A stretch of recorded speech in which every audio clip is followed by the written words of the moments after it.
Salut tout le monde, j'espère que vous allez bien. Aujourd'hui on se retrouve pour une vidéo où je vais vous détailler un petit peu mon workflow de post-prod.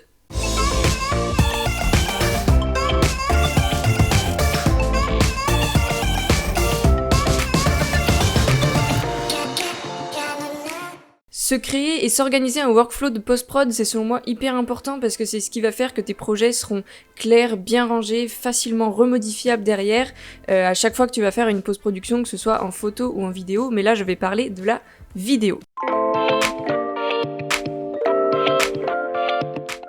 Donc la première chose à faire évidemment quand on rentre de tournage, c'est de faire des backups. Donc les backups c'est quoi? C'est des sauvegardes tout simplement. Ça va être ranger tes rushs sur ton disque dur ou sur ton ordi et bien les ranger. Donc chez Newsprod, comment on fonctionne? On a plein de disques durs. Donc là c'est le disque numéro 4 par exemple. Et dedans donc on a plein de dossiers qui sont en fait les différents projets qu'on a en ce moment. Donc, je vais aller voir Demoiselle Denise, puisque c'est le projet que je vais vous montrer en détail. Et là, pareil, j'ai plein de dossiers parce qu'on a fait plusieurs épisodes de Demoiselle Denise. Va checker les épisodes si jamais tu ne l'as pas encore fait. Et en Gironde, c'est le dernier épisode, donc c'est ça que je vais vous montrer. Alors, comment on s'organise, nous, pour les backups? C'est assez simple. On fait un dossier RAW, où dedans, on met toutes les photos en RAW, logique. Et un dossier Rush, où dedans, on met tous les rushs.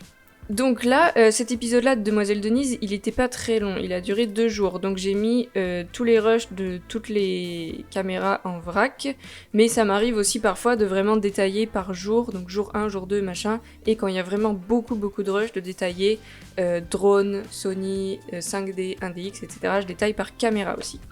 Donc là, on a tout en même temps, sauf la caméra 360 qui a son petit dossier à part entière parce que c'est vraiment quelque chose de différent des autres rushs. Et j'ai aussi un dossier Thomas qui sont les rushs que Thomas m'a donné. Et j'ai des dossiers timelapse et timelapse. C'est important de mettre les timelapse dans des dossiers séparés, en tout cas tant qu'ils sont sous la forme de RAW. Parce qu'une fois qu'ils sont sous la forme de vidéo, vous pouvez les mettre dans le fichier, dans le dossier rush. Mais tant qu'ils sont sous forme de RAW, c'est mieux de bien les ranger, comme ça on sait ce qu'on a à faire. Donc voilà, dans mon dossier de projet, j'ai mon dossier rush, mon dossier RAW, et je rajoute aussi un dossier qui s'appelle PP, qui veut dire en fait post-prod. Et dedans, j'ai... tiens, ça c'est pas rangé d'ailleurs, hop. J'ai mes sauvegardes et mes trucs automatiques de Premiere. J'ai un dossier After, quand je dois faire du After Effects, où je mets mes séquences, mes compos, etc. Un dossier icône, bon là c'est de l'habillage spécifique qu'on avait pour cet épisode-là, donc je l'ai mis dans un dossier. Mon master, mon projet Premiere Pro principal.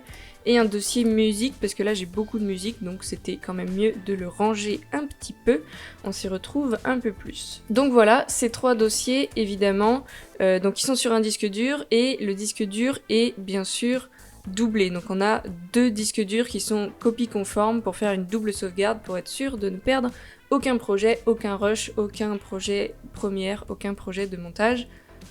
Et voilà. Donc maintenant, je vais aller ouvrir mon petit master de l'épisode 4 de Demoiselle Denise pour vous montrer un petit peu comment je range mon projet Premiere. Donc voilà mon projet Premiere. Il est assez mastoc parce que c'est un projet assez mastoc. Et donc, comment je m'organise dedans? La première chose que je fais quand je crée un projet Premiere, c'est que je crée une séquence qui s'appelle Master. Je l'appelle Master parce que ça va être en fait ma séquence principale où il va y avoir tout mon montage, c'est la séquence que je vais exporter à la fin finalement. Et ensuite, une fois que j'ai cette séquence master, je vais organiser mes chutiers. Donc les chutiers c'est quoi? C'est tout simplement des dossiers dans Premiere Pro, tu vois, nouveau chutier. Donc j'ai un chutier interview où dedans j'ai mis toutes mes interviews, un dossier musique où dedans j'ai mis toutes mes musiques, un dossier rush où dedans j'ai mis tous mes rushs, un dossier sound design et un dossier habillage. Tout ça, ça me permet de bien ranger mes éléments et voilà, d'avoir un projet, une fenêtre principale de projet qui est bien rangée et qui me permet de retrouver les choses facilement. Évidemment, j'importe tous mes rushs, j'importe toutes mes musiques, j'importe toutes mes interviews. Tout ça, ça se fait au début, c'est un temps qui est un petit peu long d'importer, surtout quand t'as beaucoup de rushs, mais c'est essentiel pour pouvoir bien travailler ensuite. Après ça, j'organise mes séquences. Donc comme je l'ai dit, je fais une séquence master qui est ma séquence principale. Et ensuite, parfois, je crée des séquences annexes qui vont m'aider à dérusher en fait.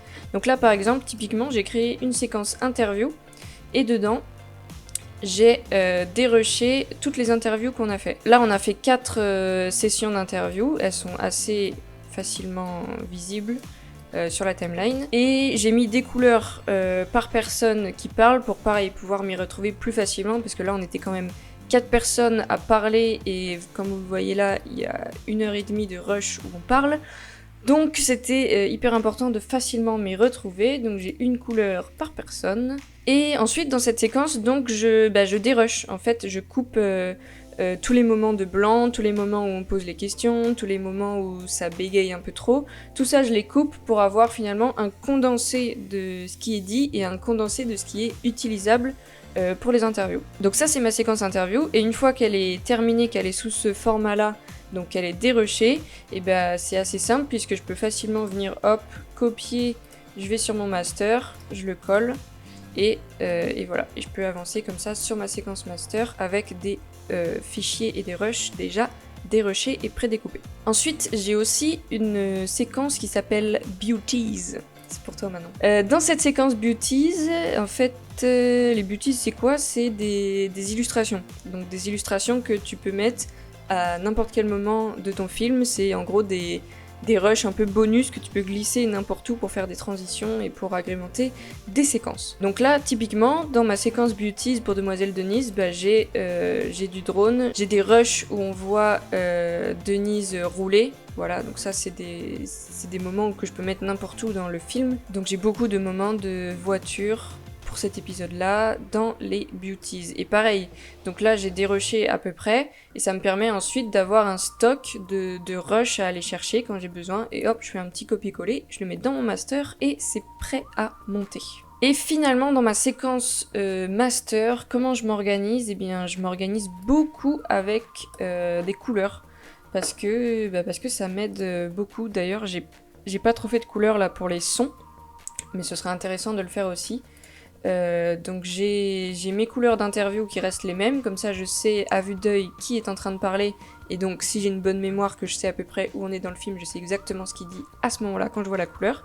Et ensuite j'ai en espèce de beige, j'ai les plans drone, et en bleu j'ai tous mes autres plans d'illustration que je mets par-dessus les plans d'interview. Et ensuite, donc comme je disais juste là, j'ai pas fait de couleur pour les sons, mais ce serait intéressant de bien dissocier les musiques, les interviews et le sound design pour pouvoir s'y retrouver plus facilement. Chose que je fais aussi quand j'ai des gros projets, c'est, vous voyez les petites barres bleues là, en fait c'est des marques de chapitres, et donc qui me permettent de sauter directement d'une séquence à une autre. Sur les projets qui sont assez longs, donc là ça fait 15 minutes, j'ai une dizaine de séquences, ça permet de pas chercher 15 ans dans la timeline. Je sais que si je veux aller au lac, hop, je cherche lac, hop, et là j'y suis. Donc ça c'est très pratique à mettre en place aussi. Et du coup, quel est l'intérêt de faire tout ça, de bien ranger ses dossiers, de bien ranger son projet première, son projet de montage? C'est pas juste pour faire joli, c'est pas juste pour faire plaisir à son cerveau. C'est selon moi hyper important puisque c'est ce qui va te permettre en fait de gagner en rapidité aussi bien au moment du montage, même si je sais que quand on est dans un montage, ça peut être le bordel dans tes chutiers et dans ta timeline, t'arrives toujours à t'y retrouver parce que t'es dedans au moment où tu le fais, enfin t'es à fond dedans quoi.